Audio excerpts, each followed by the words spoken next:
Hello all, welcome to Chayalokam. సంగీతం సినిమా చూశాను భయ్యా. సినిమా చూశాననడం కన్నా 2:30 గంటల పాటు ఆ కుబేరపురం అనే గ్రామంలోకి వెళ్ళొచ్చినట్టుగా నాకైతే అనిపించింది. సీరియస్ గా సినిమా స్టార్ట్ అయిన 5 మినిట్స్కే ఆ క్యారెక్టర్స్ అన్నిటితోటి గానీ ఆ విలేజ్ నేటివిటీకి గానీ ఈజీగా కనెక్ట్ అయిపోతాం. ఇక ఈ సినిమాకి బేస్ ఐడియా అయిన మాటల ప్లేస్ లో పాటలు రావడం అనేది సినిమా స్టార్ట్ అయిన 20 మినిట్స్ లోపే స్టార్ట్ అయిపోతుంది. ఇక అక్కడి నుంచి సినిమా ఎండ్ వరకు కాన్వర్జేషన్ అంతా కూడా సాంగ్స్ లోనే ఉంటుంది. ఏ క్యారెక్టర్ ఏం మాట్లాడుతున్నా సరే అదంతా కూడా పాట రూపంలోనే వస్తుంది. అయినా కూడా ప్రతి ఎమోషన్ కి మనం ఈజీగా కనెక్ట్ అయిపోతాం. నవ్వొచ్చే టైంలో నవ్వు వస్తుంది, ఏడుపు వచ్చే టైంలో ఏడుపు వస్తుంది, ఆశ్చర్యంగా అనిపించే టైంలో ఆశ్చర్యం కూడా కలుగుతుంది. ఒక్కసారిగా ఈ సినిమా చూడగానే నాకు అనిపించిన ఫీలింగ్ ఏంటంటే ప్రపంచంలోనే ఇలాంటి సినిమా ఇంకెవ్వరూ తీసుండరు. ఇక ముందు కూడా తీస్తారో లేదో తెలియదు.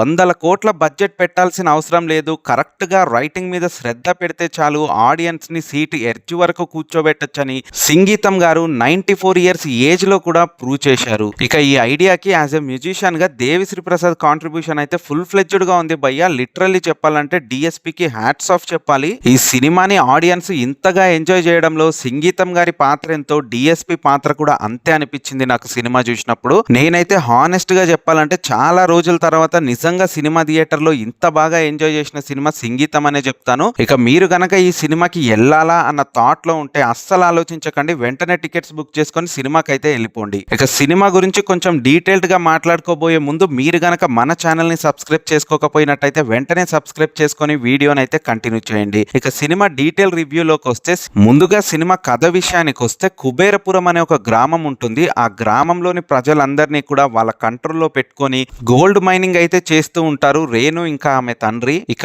అదే ఊరికి చనిపోయిన తన తండ్రి ఆస్తుల కోసం హీరో అయితే ఆ ఊరికి వెళ్తాడు. ఆ ఊర్లో కొన్ని విచిత్రమైన సంఘటనలు జరుగుతున్న క్రమంలో ఆ ఊరికి ఒక వింత శాపం అయితే ఎదురవుతుంది. ఆ శాపం వల్ల ఏంటంటే ఊర్లో ఎవ్వరు ఏం మాట్లాడినా సరే అది పాట రూపంలోనే వస్తుంది. ఇక ఆ వింత శాపం నుంచి ఆ ఊరి జనాలు ఎలా బయటపడ్డారనేది మీరు సినిమా చూసే తెలుసుకోవాలి. అయితే కేవలం పాటలు ఒక్కటే కాదు, సినిమాలో ఇంకా ఎలిమెంట్స్ చాలా చాలా ఉంటాయి. ఆ ఊరి జనాలకు పట్టిన శాపం దశల వారీగా పెరుగుతూనే ఉంటుంది.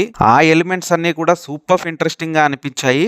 నాకైతే పర్సనల్ గా క్లైమాక్స్ పోర్షన్ లో చిన్న పిల్లలది ఒక సీన్ ఉంటుంది, అది చూసినప్పుడు అయితే గూస్ బంప్స్ వచ్చాయని చెప్తాను భయ్యా. ఇక సినిమాలోని యాక్టర్స్ విషయానికి వస్తే హీరోగా చేసిన అయాన్ ఈ సినిమాతోటే ఇంట్రడ్యూస్ అయ్యాడు. చాలా మంచి పర్ఫార్మెన్స్ ని చాలా సెటిల్డ్ గా చూపించాడని చెప్పాలి. ఇక ఆలియా ఈ సినిమాలో హీరోయిన్ గా కనిపించింది. ఒక మంచి పాజిటివ్ నేచర్ ఉండే క్యారెక్టర్ లో ఈ అమ్మాయి అయితే సూపర్ గా పర్ఫామ్ చేసిందని చెప్పాలి. కాకపోతే ఈ అమ్మాయి స్లాంగే నాకు ఎక్కడో కొంచెం డిస్టర్బెన్స్ గా అనిపించింది. ఇంగ్లీష్ వాళ్ళు తెలుగు మాట్లాడితే ఉన్నట్టుగా ఉంది. శాలిని కొండెపూడి అనే ఆమె ఈ సినిమాలో రేణు అనే క్యారెక్టర్ ని చేశారు. చాలా ఇంపార్టెంట్ క్యారెక్టర్ అండ్ తన పర్ఫార్మెన్స్ అయితే 2 పీక్స్ అని చెప్తాను నేనైతే. చాలా మెచ్యూర్డ్ గా కనిపించింది పర్ఫార్మెన్స్ అయితే. ఇక బెనర్జీ గారు, తులసి శివమణి గారు, ఆఫ్రికన్ నుంచి ఇంకొక యాక్టర్ ఎవరు, అందరూ కూడా సూపర్ పర్ఫార్మెన్స్ ని సినిమాలో ఇచ్చారు.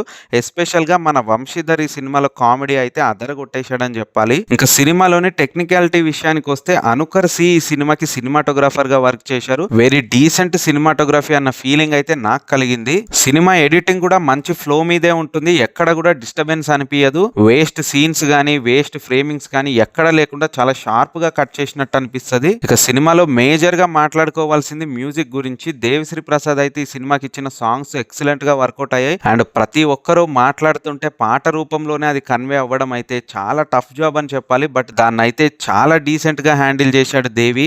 ఎక్కడ కూడా ఆడియన్స్ కి అబ్బా అనే ఇసుగు రాకుండా ఎంతలా పాటలు వస్తున్నా కూడా దాన్ని ఎంజాయ్ చేస్తూనే చూస్తున్నారు ఆడియన్స్ అంతా కూడా. ఇక బీజిఎం కూడా కొన్ని పీక్ మూమెంట్స్ లో అయితే అద్దరగొట్టేశాడు. ఈ సినిమా ప్రొడక్షన్ వాల్యూస్ కూడా టూ గుడ్ అనిపించాయి. ప్రొడక్షన్ డిజైనింగ్ కూడా ఎక్సలెంట్ గా అనిపించింది. ఎస్పెషల్ గా విలేజ్ సెటప్ గానీ మైనింగ్స్ కోసం ఆ అండర్ గ్రౌండ్ కి వెళ్తున్న సీక్వెన్స్లు గానీ సూపర్ గా అనిపించాయి నాకైతే. స్వప్న సినిమాస్ ఇంకా వైజయంతి మూవీస్ అయితే డన్ ఏ గ్రేట్ జాబ్ అని చెప్పాలి. ఇక మన నాగశ్విన్ గురించి కూడా ఒకసారి ప్రత్యేకంగా మాట్లాడాలి. ఇలాంటి మంచి సినిమాని ఆడియన్స్ కి అందియడానికి ట్రై చేసిన తన ఎఫర్ట్ నైతే నిజంగా అప్రిషియేట్ చేయాలి. అట్ ద సేమ్ టైం సంగీతం శ్రీనివాస్ గారు లాంటి లెజెండ్ ని మరోసారి ఈ జనరేషన్ కి కూడా దగ్గర చేసినందుకు నాగశ్విన్ కి అయితే హ్యాట్స్ ఆఫ్ చెప్పాలి. And finally coming to the writer and director సంగీతం శ్రీనివాసరావు గారు. ఈయన గురించి మాట్లాడే అంత వయస్సు అర్హత మనకి లేదు గానీ ఈయన చేసిన మ్యాజిక్ ని మరోసారి చూసి అయితే లిటరల్లీ చాలా సర్ప్రైజ్ అయ్యాను భయ్య. సినిమాలో 94 ఇయర్స్ ఏజ్ ఉన్న థాట్స్ లాగా లేవు. ఒక యంగ్ ఫిల్మ్ మేకర్ ఎలా అయితే ఆలోచిస్తాడో అలాగే ఉన్న ఉన్నాయి ఈయన థాట్స్ అన్ని కూడా. నాకు అన్నిటికన్నా బాగా సర్ప్రైజింగ్ గా అనిపించిన ఎలిమెంట్ ఏంటంటే ఈ ఐడియా ఈయనకి 40 ఇయర్స్ బ్యాకే వచ్చిందంట. కానీ ఈ సినిమా చూస్తే మాత్రం ఇది 2026 కాదు, ఇంకో 10 ఇయర్స్ తర్వాత వచ్చినా కూడా ఫ్రెష్ ఐడియా లానే ఉంటుంది అనిపించింది. ఇలాంటి ఐడియాని ఈయన 40 ఏళ్ల క్రితమే ఆలోచించారంటే వామ్మో, ఆయన థాట్స్ కి అయితే హ్యాట్స్ ఆఫ్ చెప్పాల్సిందే. ఇక ఓవరాల్ గా సంగీతం సినిమా గురించి నా ఒపీనియన్ చెప్పాలంటే నాకైతే చాలా బాగా నచ్చింది భయ్య సినిమా. డెఫినెట్ గా 2-3 టైమ్స్ రీవాచ్ వాల్యూ ఉన్న సినిమా ఈ సంగీతం అని నేనైతే ఖచ్చితంగా చెప్తాను. సినిమా హాల్ కి జనాలు రావట్లేదు అని ఎంతగానో ఏడుస్తారు గానీ ఇలాంటి రైటింగ్ ని ఎవరైనా రాస్తున్నారా ఈ రోజుల్లో అన్న క్వశ్చన్ నాకైతే కూడా కలిగింది ఈ సినిమా చూసిన తర్వాత.